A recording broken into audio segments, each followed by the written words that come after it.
Some believe that these portraits of the Wandjina certainly blur the line between extraterrestrial and spiritual world.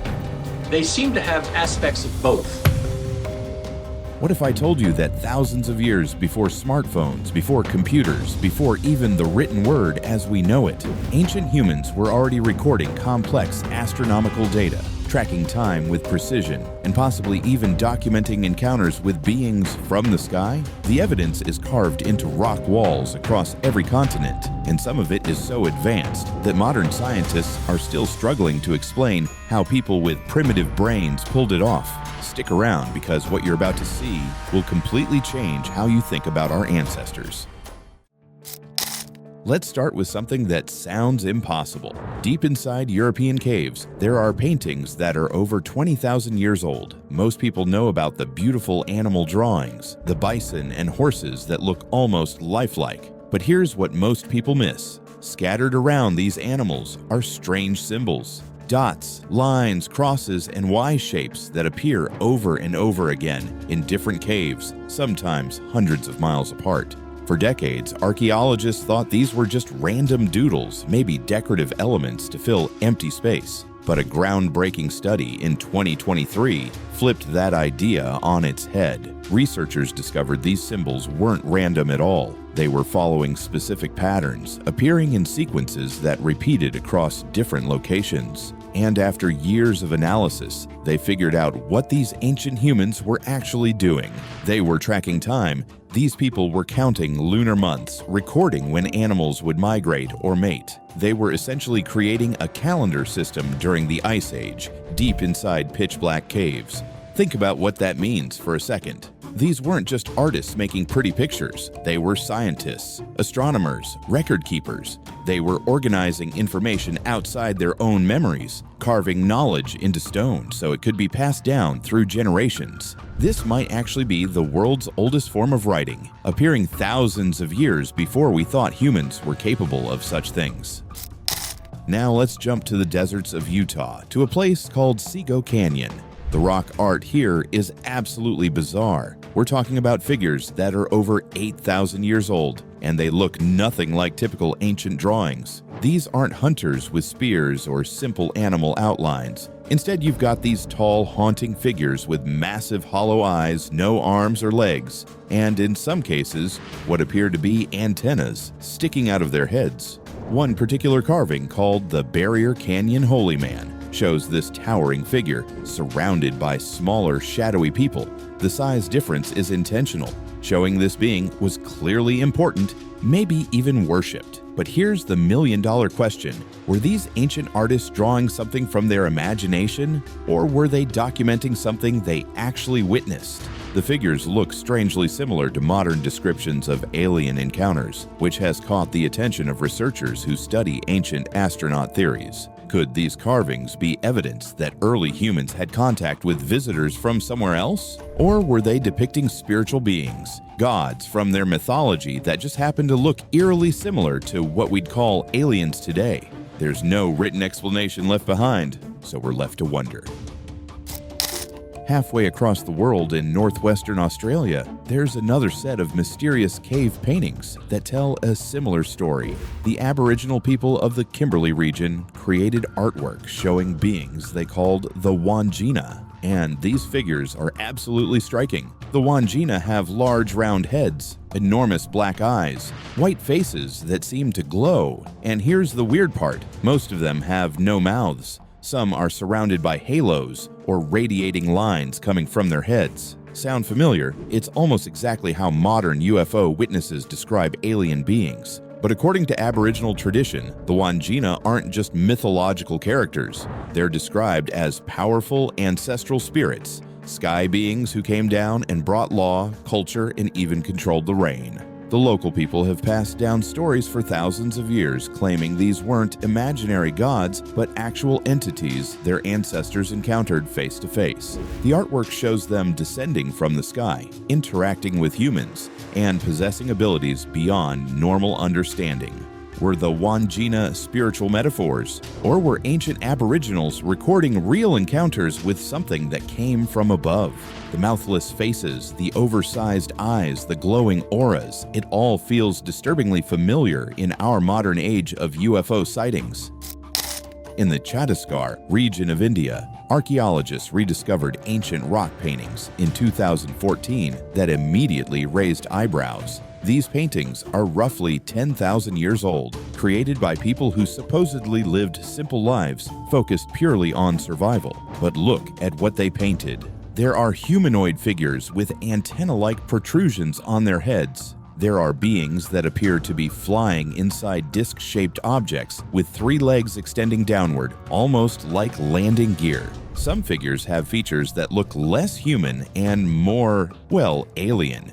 It's the kind of imagery you'd expect from a 1950s science fiction magazine, not from Stone Age cave walls. The local archaeologist studying these paintings, J.R. Bhagat, noted that tribal communities in the area have legends about beings called the Rohela, which translates to the small-sized ones. According to these stories, the Rohela came from the sky in flying objects, would sometimes take villagers, and then disappear back into the heavens. Sound familiar? That's basically the ancient Indian version of alien abduction stories that people report today.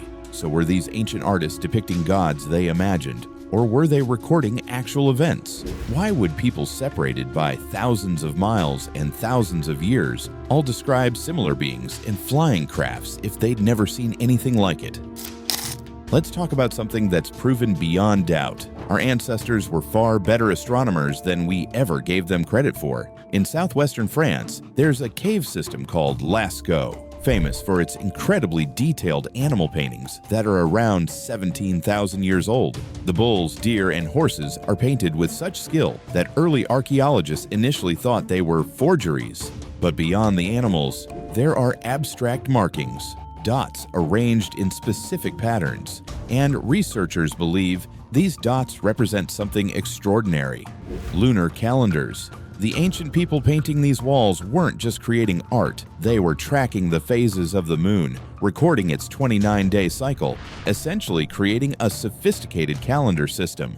To pull this off, they had to observe the night sky consistently, understand the moon's patterns, and then translate that knowledge into a visual system others could read. This means they were doing astronomy, mathematics, and data recording all at once. They used this information to track seasons, plan hunting expeditions, time rituals, and organize their entire society around celestial movements. Another French cave called Chauvet shows similar patterns. The paintings there are even older, dating back 33,000 years, and also contain dot sequences that align with lunar phases. The level of detail in Chauvet's artwork is shocking. The animals have shading, depth, realistic proportions. It's not crude stick figures. It's sophisticated art that demonstrates a deep understanding of form, perspective, and observation.